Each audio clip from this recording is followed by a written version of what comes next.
Okay, today we're going to be chatting about one of the most highly requested shoes on this channel, which has been the 361 Degrees Flame 4. I've now done 50 Ks of running in this one, fair few quality sessions, including some 800 meter repeats, a few longer sessions getting into threshold and tempo zones as well. So I'm ready to share my full thoughts. As always, we'll run through this from top to bottom. We'll chat about the price point, we'll chat about a few comparisons as well to other racing shoes on the market, and let you know exactly what this shoe is like, what it's about, and who this is going to work best for.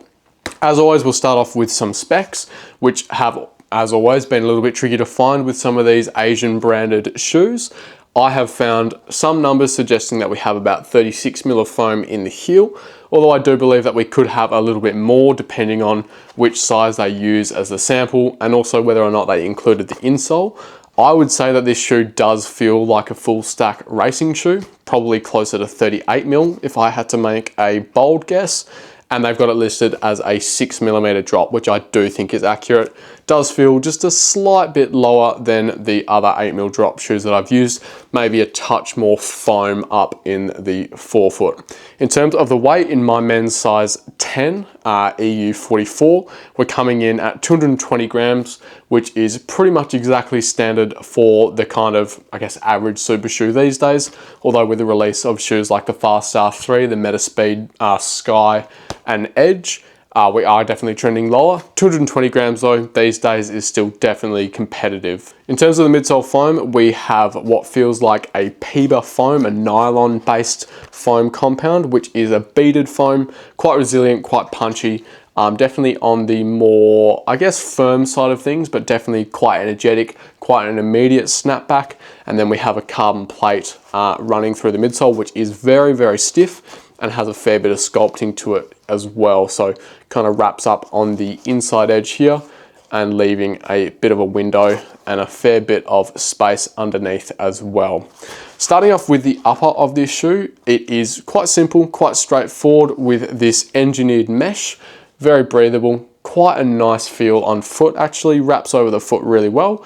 The heel counter, reasonably structured as a racing shoe, doesn't have a heap of reinforcement back there, but I didn't feel like it was, you know, kind of unstable in any real way. Fair bit of padding back in the heel counter, didn't have any issues with blistering. The tongue and the lacing system is very nice. It's quite reminiscent of the Vaporfly 2 for me. You can kind of see the kind of meshy material that it's made of. Does do a good job of protecting your foot from the laces, which are serrated, which I do enjoy. Allows quite a customizable fit through the eyelet chain. We do have these underlaid straps through the midfoot area here. You can see orange one and then a blue one here. They're not actually part of a gusset. They are just straps which are underlaid under the rest of the mesh, which I'm not actually sure adds anything to the fit. I would much prefer to see those straps attached to the tongue to keep the tongue centered, although that wasn't an issue, but a gusset is probably more useful than these straps. But either way, the lockdown through the midfoot and through the heel was effective. In terms of the sizing and length, I have gone true to size for myself with Asian brands, which has been a US 10, EU 44. They are fitting quite nicely with a generous bit of room through the midfoot, good amount of room through the forefoot. I wouldn't say that this is an accommodating fit, but it's definitely not sharp like some racing shoes can be. In terms of that length, I float size 10, 10.5, 10.5 in most Western brands, and then 10 in most Asian Chinese brands. And this is kind of obeying that law. So EU 44 here works quite nicely with a touch of room ahead of the toes. I would suggest if you float between half sizes and you regularly float between half sizes, I think the half size down could work here with that extra bit of room. Otherwise, true to size should yield a good result. I think with a lockdown through the midfoot and heel counter, even if you do have a bit of extra room, it still should work quite nicely. Moving down to the midsole, the combination of this more resilient quick flame midsole foam with a very stiff carbon plate, the cutouts through here, quite an aggressive late stage rocker. We get a ride which is mechanical, it's snappy, it's very kind of calculated, and I really enjoyed it for paces around half marathon to 10K, maybe touching on 5K just a little bit. I really enjoyed the kind of aggressive toe off that this shoe gives, with a really punchy rebound from the midsole foam. Early comparison, I guess, which I will get to soon, is the original Saucony Endorphin Elite. I really like how it throws you off the front of the shoe, but still gives you a little bit of time to compress the midsole foam right up front in the forefoot. For myself, I definitely found a bit more advantage from the geometry when striking further up front, but I don't necessarily think that there's going to be a disadvantage to those who strike further back and then wait until they get that final kind of fling off the front of the shoe. It is on the firmer side of things. Don't expect a kind of comfortable, soft, accommodating feel underfoot. It's not a kind of comfy marathon cruiser. This is definitely a more aggressive racing shoe, and I like it for that. So for myself, I could probably see myself taking this to the half marathon distance especially. I chatted about that in my first impressions video. This feels fantastic at around 325 to 335, which is right in around my threshold and half marathon pace specifically. And I think it feels really good there. I feel like I can get into a rhythm, but there is still that kind of snappy aggression through my stride, where it feels like the shoe is egging me on to kind of pick my feet up and turn the legs over quite quickly. I don't really want that from a marathon shoe, if I'm honest. I want something which is going to settle into a rhythm a little bit more. And so I think that the half marathon for myself is where this shoe really, really shines. In terms of the stability, it's a little bit weird here because we do have a huge cutout here, which would usually suggest that you're going to get a little bit more compression from these pillars of foam, and it is quite a curved last as well. But I've actually found with the resilience of the foam, with the stiffness of the plate, the way that they've kind of manipulated it, I'm pretty sure it is a pronged plate, which has a little bit of tuning to it. So I kind of felt like it was guiding me from the outside edge off through to toe off. Didn't really feel like it was just kind of letting the foam do exactly what it wanted.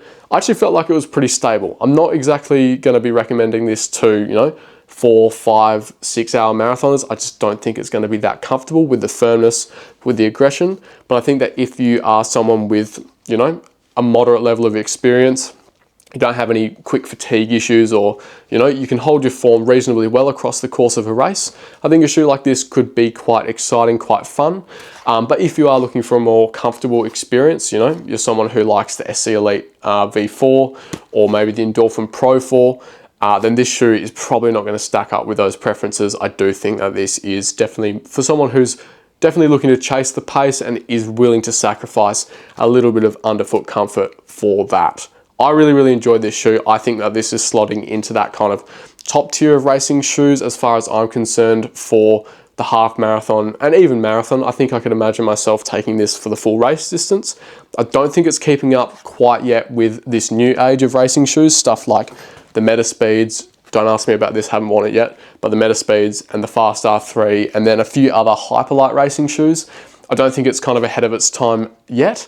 But right now, the current era of super shoes, this is for sure in that top kind of group.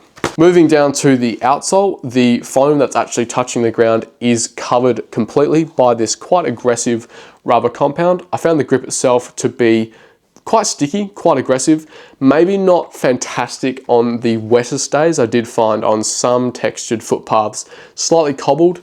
I found that it did slip a little bit. But most surfaces, I found this to be perfectly fine, definitely in the top, top 30% of the racing shoes that I've tried. It's not like, an Endorphin Elite where it's slipping all over the joint. I do think it has reasonably good traction.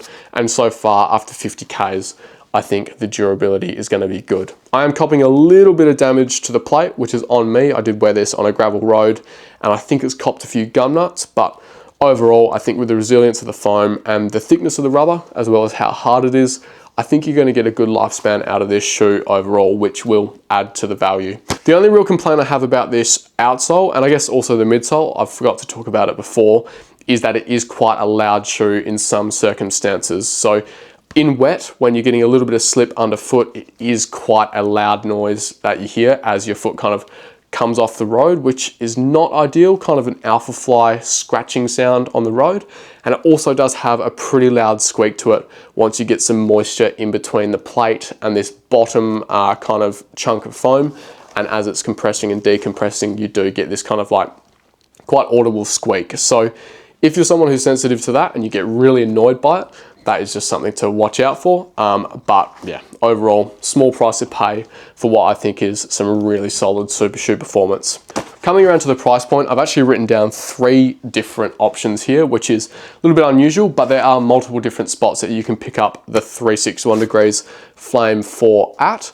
If you want something which is more straightforward, more official, you can pick this up for 268 Australian dollars off the 361 degrees website. I bought one of my shoes from there before, came pretty quickly, trusted website. If you want to just go straight from the source, completely understand that.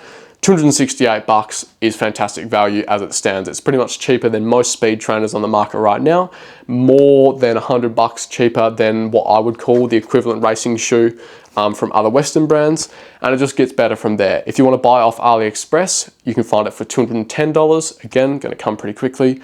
Pretty safe, I would say, as long as you're buying from official stores and you do all the proper checks and you don't buy something which is $30 because it's too good to be true.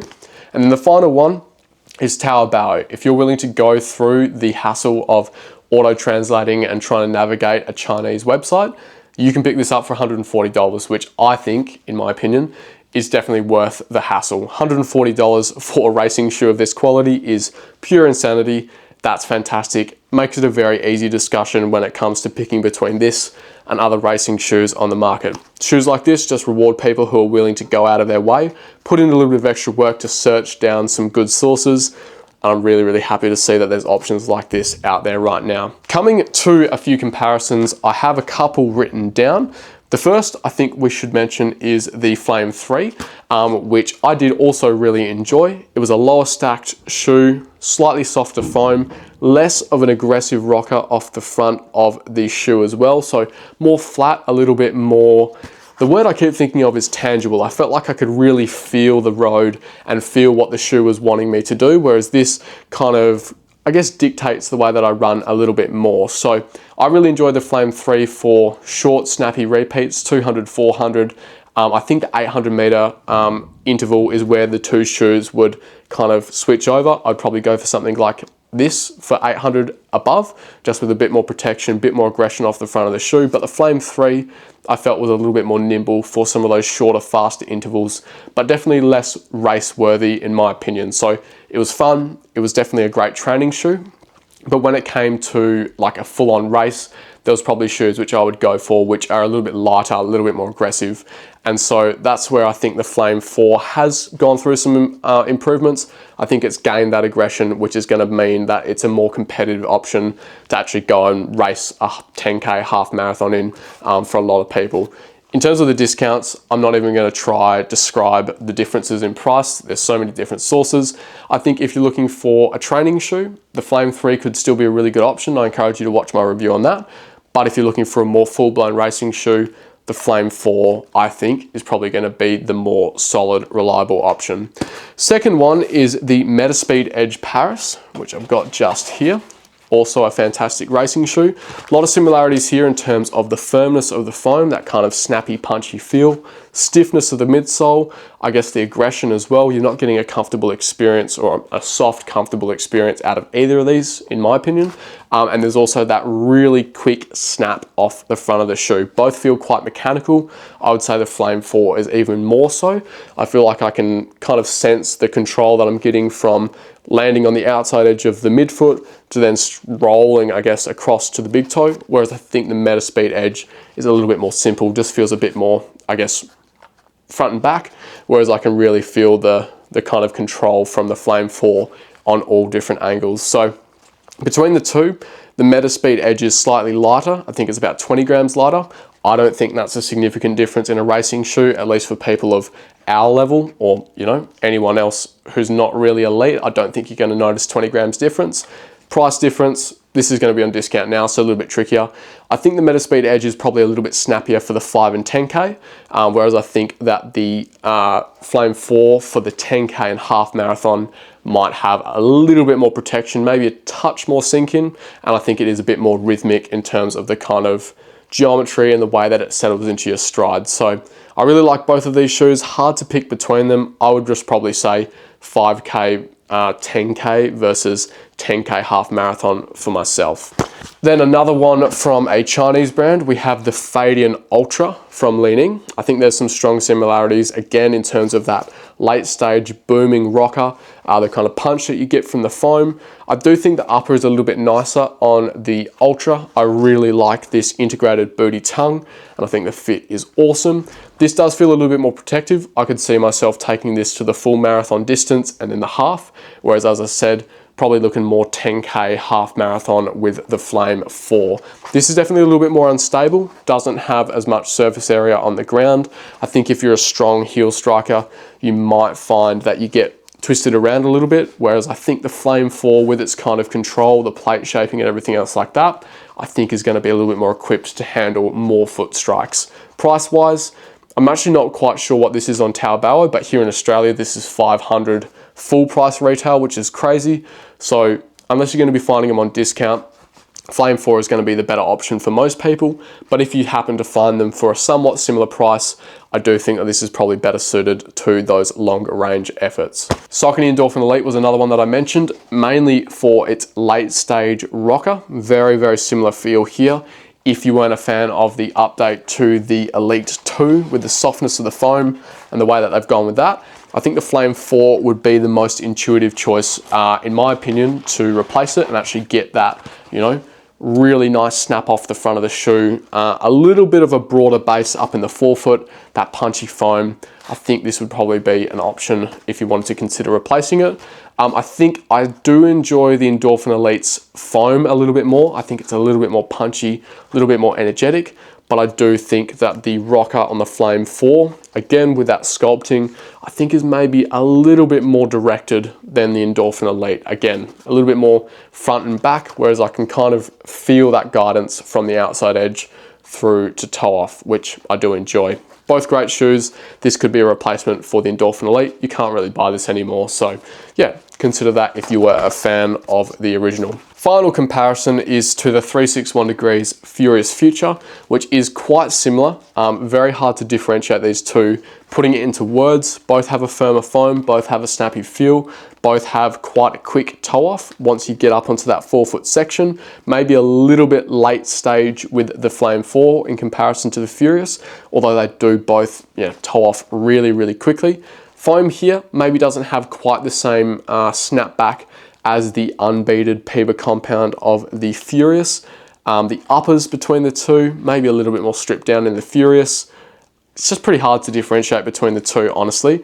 I think for everything that the Flame 4 does, the Furious Future does just as nicely, maybe with a little bit more punch, a little bit more of a kind of bounce, opposed to a kind of snap forward.